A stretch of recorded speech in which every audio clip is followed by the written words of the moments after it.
The background is very often overlooked by beginners and even more experienced photographers. I believe though that the background is much more important than the subject itself. If we are trying to tell a story with an image, the subject would be the main character, but everything else, the background, the edges, everything else in the image that is not the subject is what shows the context, is what actually tells the story. For example, a sign in a parking lot might not be the most interesting subject, but when it's covered and buried in snow, it gives us some context, it tells a story, and it makes for a good image. Usually I look for simple and as minimal as possible backgrounds because that makes your subject stand out, it makes your story come through much easier. Take a look at this other example. I took this picture of this tree on a foggy day, but the background is still a little bit messy and a little bit full of clutter. So what I did is just went to the other side of the tree and took the photo from that side,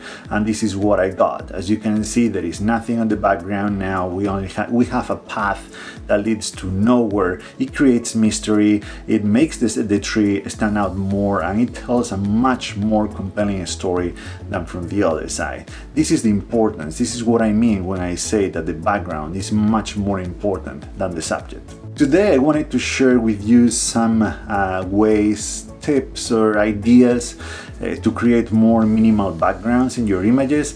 These are all techniques and things that I do in the field myself. So let's get started.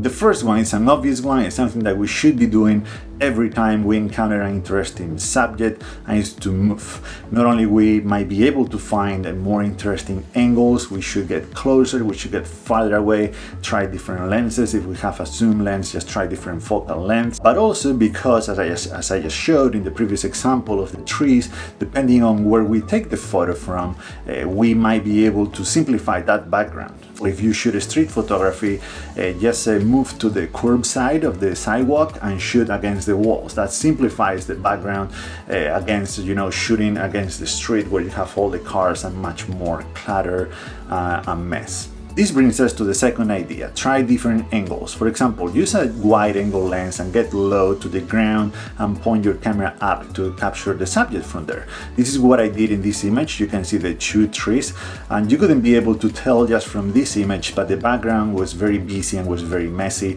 By getting low and photographing some of the snow in the very foreground and leaving some space for the trees in the upper part of the image, well, I was able to create a more simple and minimalist background for these two beautiful trees. The key here is to think of and try as many different angles as possible, looking up, photographing the subject from above, whatever it takes to make that background a little bit more simple. The third way to create minimalistic backgrounds, this is my favorite, use the weather and the time of the day to your advantage. If your image contains some distant hills or mountains with some trees or buildings, then shooting in the middle of the day is going to create a completely different image than the one that you could get shooting at sunrise or sunset. During sunrise and sunset, obviously the sun is going to be lower in the sky, so the angle the light hits the whole landscape is going to make that, depending on where you are, some of the sides of those hills and mountains are going to lose all of the detail in them. They're going to look just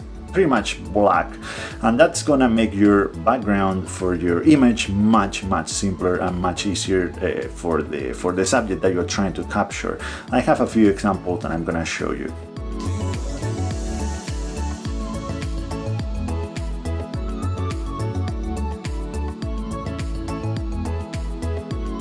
And of course the weather. Rain and fog are awesome. I've said it before, the fog is the photographer's best friend, because subjects that would have never worked in any other conditions, the fog makes those images work because it isolates the subject so well. And if you are in a very foggy day, you can go pretty much anywhere, no matter where you are, and find subjects to photograph. And it also makes for very dramatic and mysterious images, of course. The fourth idea we could try to simplify the background would be to use a very fast lens and shoot it at the widest aperture, of course. This doesn't work all the time. Depending on the lens, we might need to be very close to the subject, but if we do it right, it can blur out the whole background and making the subject stand out. This is my least preferred way to do it because the background still looks a little bit cluttered and messy. You can still see that there are things there, but hey, it's a thing that we can try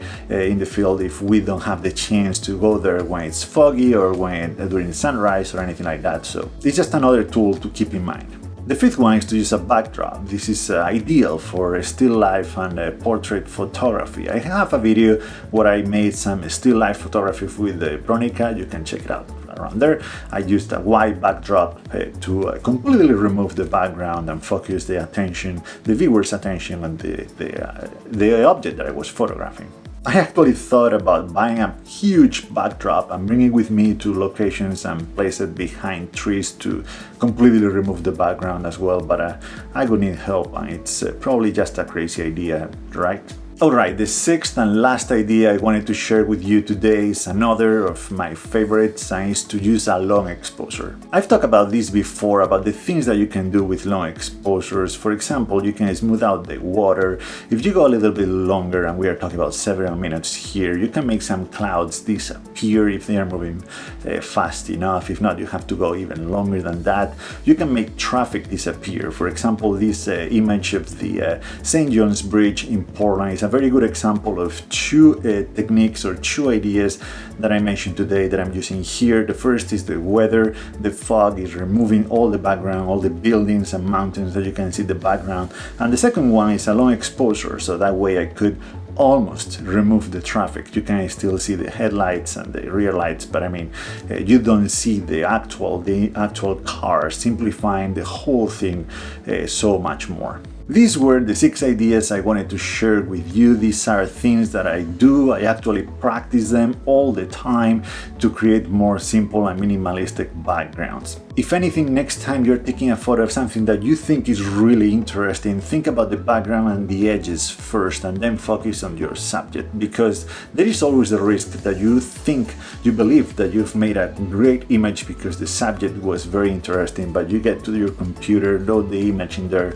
and you find out that the background is too distracting, the edges are full of things and they are very messy, and the whole image just doesn't work. Just be more aware of the background and the edges. Is gonna make a huge difference in our photography. I hope this video was helpful. If you have any other ideas that you wanted to share, please leave them in the comments down below. For now, thank you so much for watching and see you in the next one.